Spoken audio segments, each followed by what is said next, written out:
ശുചീകരണ തൊഴിലാളി ജോയിയുടെ കുടുംബത്തെ ചേർത്ത് പിടിച്ച് സംസ്ഥാന സർക്കാർ തിരുവനന്തപുരം ജില്ലാ പഞ്ചായത്തും നഗരസഭയും ചേർന്ന് ജോയിയുടെ അമ്മയ്ക്ക് നിർമ്മിച്ച് നൽകുന്ന വീടിന്റെ തറക്കല്ലിടൽ മന്ത്രി എം.ബി. രാജേഷ് നിർവഹിച്ചു. 2024 ജൂലൈ 13-നാണ് റെയിൽവേയുടെ അധീനതയിൽ വരുന്ന ആമയിഴഞ്ചാൻ തോടിന്റെ ഭാഗം വൃത്തിയാക്കുന്നതിനിടെ ജോയ് ഒഴുക്കിൽപ്പെട്ടത്. ജോയിയുടെ അമ്മ താമസിക്കുന്ന മാരായമുട്ടത്തെ വീടിന് സമീപത്ത് ജില്ലാ പഞ്ചായത്ത് 5 ലക്ഷം രൂപയ്ക്ക് വാങ്ങിയ 5 സെന്റ് ഭൂമിയിലാണ് തിരുവനന്തപുരം നഗരസഭ ലൈഫ് മിഷൻ പദ്ധതിയിൽ ഉൾപ്പെടുത്തി വീട് നിർമ്മിക്കുന്നത്. വീടിന്റെ തറക്കല്ലിടൽ മന്ത്രി എം.പി. രാജേഷ് നിർവഹിച്ചു. മാലിന്യമുക്ത നവകേരളത്തിന്റെ രക്തസാക്ഷിയാണ് ജോയി എന്ന് മന്ത്രി പറഞ്ഞു.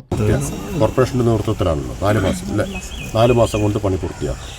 ഞാൻ തിരുവനന്തപുരം കോർപ്പറേഷനെയും ജില്ലാ പഞ്ചായത്തിനെയും അഭിനന്ദിക്കുകയാണ്. രണ്ടു കൂട്ടരും വളരെ പെട്ടെന്ന് തന്നെ ഇക്കാര്യത്തിൽ നടപടികൾ സ്വീകരിച്ചു. സർക്കാർ കുടുംബത്തിന് സഹായവും നൽകിയിട്ടുണ്ട്. അപ്പോൾ ഒരു തരത്തിലും കുടുംബം ജോയിയുടെ അമ്മ അനാഥമായി പോവില്ല.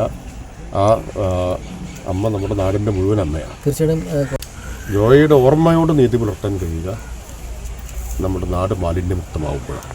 ഭൂമിയുടെ രേഖ ജോയിയുടെ അമ്മ മെൽഗിക്ക് മന്ത്രി എം.പി. രാജേഷ് കൈമാറി. മേയർ ആര്യ രാജേന്ദ്രൻ ചടങ്ങിൽ അധ്യക്ഷയായി. കോർപ്പറേഷൻ പരിധിക്ക് പുറത്ത് വീട് വെച്ചു നൽകുന്നതിനുള്ള അനുമതി തിരുവനന്തപുരം കോർപ്പറേഷനും ഭൂമി വാങ്ങാൻ കൂടുതൽ തുക ചിലവഴിക്കുന്നതിനുള്ള പ്രത്യേക അനുമതി ജില്ലാ പഞ്ചായത്തിനും സംസ്ഥാന സർക്കാർ പ്രത്യേക ഉത്തരവിലൂടെ അതിവേഗം നൽകിയിരുന്നു.